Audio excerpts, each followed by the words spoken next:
देश और दुनिया की तमाम छोटी और बड़ी खबरों के लिए हमारे चैनल को सब्सक्राइब करना न भूलें और बेल का बटन जरूर दबाएं। नमस्कार दोस्तों, स्वागत है आपका देश लाइव में और आपके साथ मैं हूं आशिमा त्यागी। दोस्तों, मोदी को गाली देना अपराध और नेहरू को गाली देने पर पुरस्कार। आज का सवाल सीधा है लेकिन असहज भी है, अनकंफर्टेबल करने वाला। क्या भारत में अभिव्यक्ति की आजादी सबके लिए बराबर है या फिर ये आजादी कुछ नामों, कुछ विचारधाराओं और कुछ संस्थानों तक ही सीमित है? दोस्तों, ये सवाल इसलिए क्योंकि जेएनयू में लगे नारों ने एक बार फिर इस मुद्दे को सोचने पर मजबूर कर दिया है और सवाल करने पर भी मजबूर कर दिया है। तो आज हम इसी संदर्भ में बात करेंगे, चर्चा करेंगे। चर्चा में आगे बढ़े उससे पहले आप लोगों से हमेशा की तरह भी इंसाफ की आवाज को बुलंद करने के लिए और सच्ची पत्रकारिता के लिए हमारा यानी देश लाइव का सहयोग करें। साथ ही डिस्क्रिप्शन में दिए गए लिंक को ओपन कर ज्वाइन बटन दबाकर आप हमसे यानी देश लाइव से सीधा जुड़ सकते हैं। दोस्तों वापस आज की चर्चा पर लौटते हैं। तो विरोध और अपमान के बीच की रेखा आखिर कहां है, ये सबसे बड़ा सवाल है। तो जेएनयू विवाद पर आते हैं। दरअसल ये मामला क्या है? दरअसल हाल ही में जवाहरलाल नेहरू विश्वविद्यालय यानी जेएनयू में प्रधानमंत्री नरेंद्र मोदी और गृह मंत्री अमित शाह के खिलाफ आपत्तिजनक और गाली गलौज भरे जो नारे हैं वो लगाए गए, हूटिंग हुई। और इस घटना के बाद कई केंद्रीय मंत्रियों और सांसदों ने कड़ी प्रतिक्रिया भी दी। जेएनयू प्रशासन ने मामले की गंभीरता को समझते हुए वसंत कुंज उत्तर थाने को जो है पत्र लिखा और पत्र लिखकर एफआईआर की मांग की। दिल्ली पुलिस ने एफआईआर दर्ज कर जांच शुरू कर दी। और ये पहली बार नहीं है दोस्तों, ये पहली बार नहीं है जब जेएनयू विवादों में आया हो। सबसे पहले तो आप इस बात को समझिए, इससे पहले भी इस तरह की नारेबाजी हमने देखी है और बार बार इस तरह का जो तस्वीर है वो वहां से देखने को मिलती है। लेकिन इन तमाम चीजों के बीच सवाल ये कि क्या हर बार अभिव्यक्ति की आजादी का जो कवच है वो निकाल लिया जाता है? और निकाल लिया जाता है तो ऐसा क्यों, और ऐसा करने का अधिकार किसने दिया है? अब आते हैं विरोध बनाम गाली, रेखा कहां है? केंद्रीय मंत्री किरण रिजिजू ने इस घटना पर स्पष्ट शब्दों में कहा, दोस्तों स्पष्ट शब्दों में, लोकतंत्र में विरोध का अधिकार है लेकिन गाली गलौज और अपमान बर्दाश्त नहीं किया जा सकता। और देखिए यही से असली बहस जो है वो शुरू होती है। दोस्तों, सरकार की नीतियों से असहमति, संवैधानिक अधिकार, सवाल पूछना, प्रदर्शन करना, लोकतंत्र की आत्मा और व्यक्तिगत गालियां, अपमानजनक भाषा, अराजकता। तो क्या जेएनयू में जो हुआ वो विरोध था या फिर जानबूझकर सीमाएं लांघने की कोशिश? ये वो सवाल कहीं ना कहीं खड़ा करता है और सोचने पे भी लोगों को मजबूर करता है और इस तरह की चर्चा को भी लेकर। लेकिन इस बीच अगर हम देखें तो सवाल अभी भी अधूरा है। दोस्तों, अब आप सोच रहे होंगे कि सवाल अधूरा कैसे हो गया? दरअसल अब जरा आप रुकिए। अगर आज मोदी और अमित शाह के खिलाफ नारे लगाने पर एफआईआर होती है तो फिर सवाल उठता है कि क्या पूर्व प्रधानमंत्रियों के खिलाफ गाली गलौज पर भी ये नियम लागू होते हैं?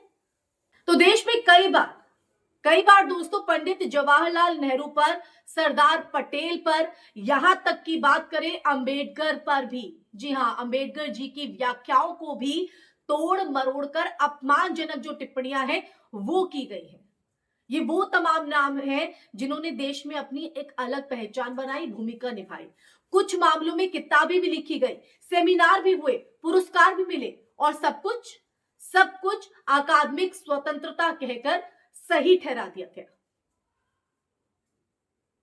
तो ऐसे में क्या कानून की नजर में मोदी गाली खाने लायक है लेकिन नेहरू आलोचना से परे? ये कहीं ना कहीं सवाल जरूर खड़ा करता है दोस्तों। आज की जो चर्चा है इसीलिए बहुत महत्वपूर्ण हो जाती है। ये उस सच को आपको कहीं ना कहीं बताएगी जिस सच से कहीं ना कहीं आप लोगों को महरूम रखा जाता है। अब आते हैं चयनात्मक नैतिकता का सवाल, कहीं ना कहीं यहां पर खड़ा होता है इस बीच। अब वो कैसे? दरअसल दोस्तों यही वो जगह है जहां लोकतंत्र कमजोर पड़ता है। कमजोर। अगर एक विचारधारा के नेता को गाली देना क्रांति है और दूसरी विचारधारा के नेता को गाली देना अपराध, तो ये कौन तय करता है? तो ये अभिव्यक्ति की आजादी नहीं हो सकती, चयनात्मक नैतिकता है। जी हां, चयनात्मक नैतिकता। देश में कानून व्यक्ति देखकर नहीं, पद देखकर नहीं, विचारधारा भी देखकर नहीं, कर्म देखकर लागू होना चाहिए।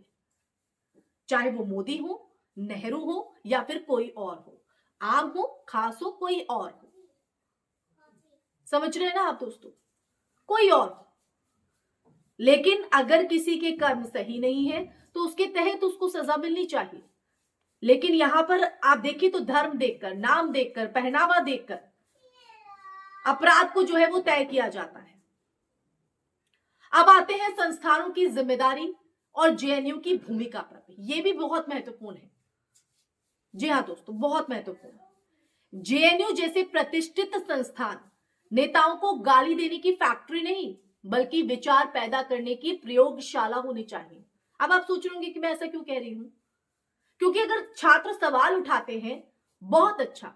अगर सरकार से असहमत है, जरूरी है, लेकिन अगर भाषा गली मोहल्ले की हो जाए तो संस्थान को भी सोचना पड़ेगा दोस्तों, सोचना पड़ेगा कि हम किस तरह की राजनीति कर रहे हैं, हम किस तरफ जा रहे हैं, हमारी कौन सी दिशा यहां पर तय हो रही है कि नहीं?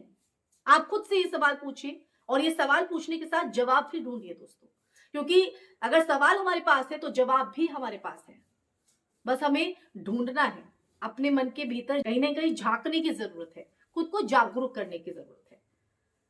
तो आखिर में सीधा सवाल दोस्तों, हम अगर आज की चर्चा के निष्कर्ष पर पहुंचे तो सवाल यही है कि आज मुद्दा सिर्फ जेएनयू नहीं है, आज सिर्फ मोदी भी नहीं है मुद्दा, आज मुद्दा सिर्फ नेहरू भी नहीं है। आज अगर मुद्दा है तो वो कि क्या भारत में सम्मान और असहमति साथ साथ चल सकते हैं, ये सवाल है। और अगर इसका जवाब हां है ना, तो नियम सबके लिए एक जैसे होने चाहिए, एक बराबर होने चाहिए। विरोध करो पूरी ताकत से, बहस करो पूरे तर्क के साथ,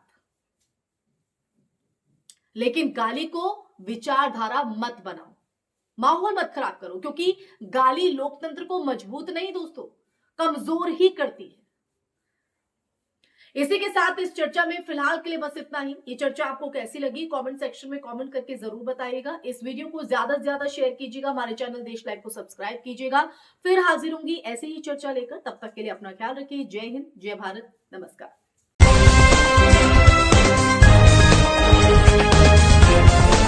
देश और दुनिया की तमाम छोटी और बड़ी खबरों के लिए हमारे चैनल को सब्सक्राइब करना न भूलें और बेल का बटन जरूर दबाएं।